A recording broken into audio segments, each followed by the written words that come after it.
In short अगर हम ये कहें कि ये वही नकाइस हैं जो पाकिस्तान के सिस्टम में मौजूद हैं और बहुत बोसीदा हो चुका है निज़ाम, तो नाकाबिल इलाज है। अगर ये रिपोर्ट सामने आती है तो इस हुकूमत के खिलाफ चार्जशीट है, नहीं वार्निंग शॉट है, क्या है? इस हुकूमत के खिलाफ नहीं है, फिर ये एलीट के खिलाफ है। हुकूमत सिर्फ एलीट की नहीं है ना, तो ताजिर लोग तो नहीं है इस हुकूमत में, बड़े बड़े सरमायादार तो इस हुकूमत में नहीं है। इस हुकूमत को चलाने वाले सिविल ब्यूरोक्रेसी है, सिविल मिलिट्री ब्यूरोक्रेसी। अच्छा। तो सबसे बड़ी तनकीद तो उनके ऊपर आ रही है कि आप you are suppose to be the steel frame of the state. आप ही अकाउंटेबल नहीं है तो फिर आगे कौन, किसको आप अकाउंटेबल करेंगे? तो इस किस्म की चीजें चल रही हैं इस रिपोर्ट के अंदर। अच्छा। हम जैसे लोग काफी अरसे से ये बातें कर रहे हैं। हाँ। इसीलिए कुछ लोग हैं वो कहते हैं इनकलाब आएगा, इनकलाब आएगा तो ये एलीट कैप्चर खत्म हो जाएगी, अवामी कैप्चर हो जाएगा। ये जुल्फिकार अली भुट्टो साहब ने यही बयान किया था। अच्छा। कि हम नेशनलाइज कर लेंगे सारी प्रॉपर्टीज और सारे असासे जो है अमीरों के, और हम पब्लिक सेक्टर में ले जाएंगे और ये होगी अवामी हुकूमतें। अच्छा। अवामी नहीं निकली, वो भी एलीट कैप्चर ही होगी at the end of the day. तो ये अब इसकी सोल्यूशन क्या है? सोल्यूशन यही है कि कोई बड़ा रेडिकल किस्म का रिफॉर्मर आए जिसे इन बात की समझ हो और वो इन लोगों के ऊपर डिपेंडेंट ना हो। अच्छा। इनका वोट या इनके पैसे के साथ वो पावर में ना आया हो और वो अवाम के कंधों में बैठ के आया हो, उसकी सपोर्ट हो अवाम। और मगर अवाम तो सपोर्ट करेगी। भुट्टो साहब को नहीं किया था, नवाज शरीफ साहब को नहीं किया था, इमरान को नहीं किया, ये तो मतलब है। फिर भी इन्होंने नहीं किया। मैं आपको बता दूं, इसलिए बिकॉज ये एलीट का हिस्सा है। ये एलीट का हिस्सा है।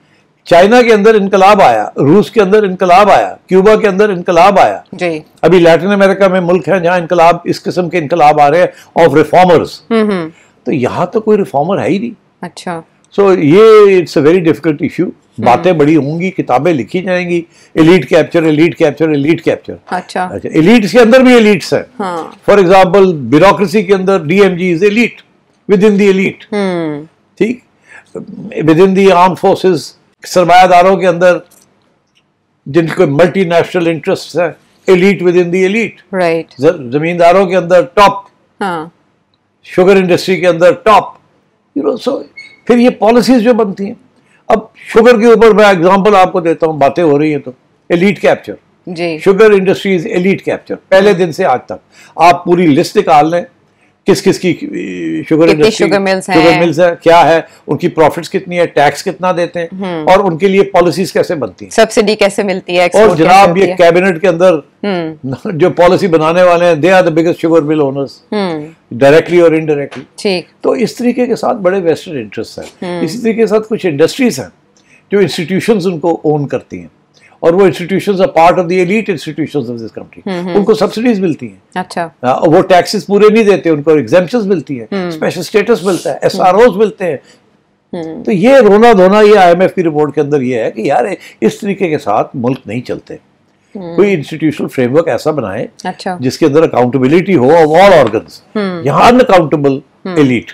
अच्छा। This is the issue they are making. तो ये एक बासार और फैसला साज इदारा है जिसने इतनी बारीक बीनी से तहकीक करके एक एक पहलू को एड्रेस किया, यहाँ तक कि कर्जे कैसे माफ होते हैं, कारोबार करना पाकिस्तान में क्यों मुश्किल है, इन्वेस्टमेंट क्यों नहीं आ रही, हुकूमत कैसे कारोबार कर रही है, इतना कुछ इसमें बयान किया गया। तो ये सारे डोनर्स जो हमारी डोनर एजेंसीज हैं वो भी इसको पढ़ेंगी, जाहिर है मौजूद। तो आइंदा कर्जों के सिलसिले में मुश्किलात पेश आएंगी, IMF की किस किस इजरा में, हुकूमत तो कह रही है कि ये हमारी इजाजत से शाया हुई। देखिए इजाजत की बात और है। ये शहबाज शरीफ साहब ने इजाज़त दी थी कि आप रिसर्च करें और हमें बताएं कि हमारे यहाँ प्रॉब्लम क्या है। मेरा नहीं ख्याल उन्हें एहसास था कि इस किस्म की रिपोर्ट आएगी। इजाज़त दी थी या IMF ने शर्त रखी थी कि हम आपको कर्ज इसलिए देंगे, आप हमें इजाज़त? ये अब मैं नहीं कह सकता कि उन्होंने कोई शर्त रखी थी कि नहीं, मगर ये डिस्कशन ज़रूर हुई थी।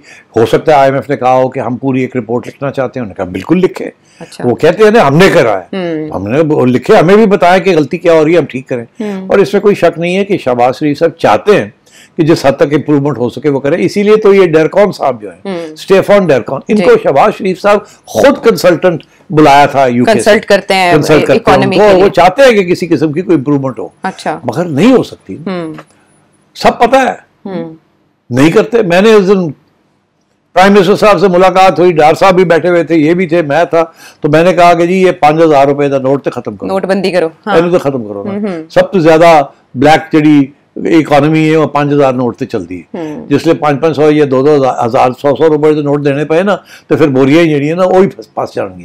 तो हाँ, very good idea, very good idea. जब आप पूरी मैंने बहस की, वेरी गुड आइडिया। हाँ, हाँ। क्यों? अगले ने क्या होना, पागल हो गए, सारे ऐसे करने हैं काम थे कि 5,000 का नोट खत्म करता थे, सर्वाइवल किस तरह होगी। हाँ। ये सारी black economy is dependent on the 5,000 rupee note. Right.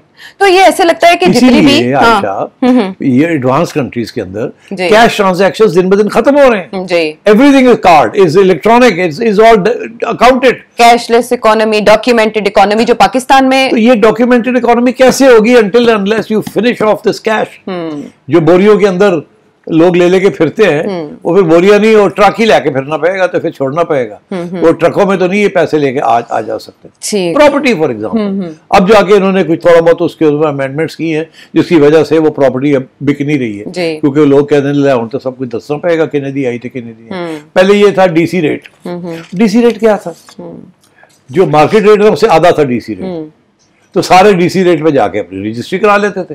इनको भी पता था, उनको लेने वाले को पता, देने वाले को पता, गवर्नमेंट को पता, डीसी को पता, फिर भी डीसी रेट बनाए हुए। तो अब जाके उनको थोड़ा सा अपग्रेड किया। जैसे ही अपग्रेड किया, अब लोग कहते हैं होना सी किस तरह रजिस्ट्रेशन कराइए, ये तो 5 करोड़ का प्लॉट है। हम तो, हमारे पास तो 5 करोड़ व्हाइट मनी है ही नहीं, हमारे पास ब्लैक में है, मगर हम तो ब्लैक में इसको फिर कैसे शो करेंगे? वो तो अब तो ये करना पड़ेगा रजिस्ट्री पूरे अमाउंट पे। तो इस किस्म की इश्यूज चल रहे हैं अब। इसीलिए बैठा हुआ सारा मामला। हाँ। इसको सॉर्ट आउट करें इस चीज को। हाँ। अब जो IMF कह रहा है कि यार ये 2% 3% ग्रोथ के ऊपर आप मुल्क नहीं चला सकते, ये क्रिटिकल पॉइंट है, ये गिर रहे हैं, आप रोकें इस चीज को। अच्छा। 3% से काम नहीं चलेगा।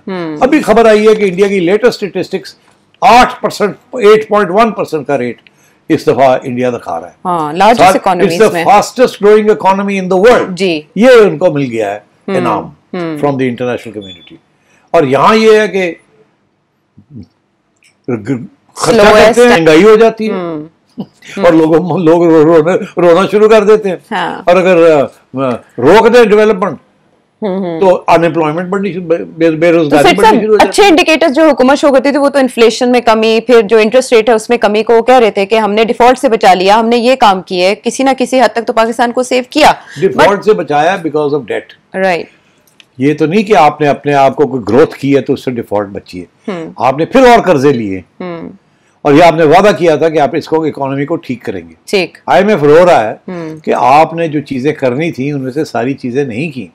आपका अभी भी टैक्स स्ट्रक्चर ठीक नहीं है, अभी भी अकाउंटेबिलिटी, इतनी रिपोर्ट जो है ना, ये अगर इसमें से आधे रिकमेंडेशंस भी जी गवर्नमेंट ऑफ पाकिस्तान और हमारी एलिट्स मान ले और इम्प्लीमेंट कर दें, मुल्क बच जाएगा। मगर ये मानते नहीं है। तो मुल्क वो नहीं मानते, देख ये नहीं मानते, लेकिन सिर साहब ने कहा कि अगर मान जाए तो मुल्क बच जाएगा, और अगर ना मानना हो या उनके लिए अमल करना या मानना मुमकिन ना हो तो क्या नताइज हो सकते हैं। अब जाहिर है इसकी अहमियत बहुत हसास है, इससे पाकिस्तान में इन्वेस्टमेंट आने का भी तयन होगा, पाकिस्तान की साख का भी तयन होगा, और इसी के बुनियाद पर पाकिस्तान को आइंदा इमदाद भी मिल सकती है। तो और भी बहुत से सवाल एक ब्रेक के बाद।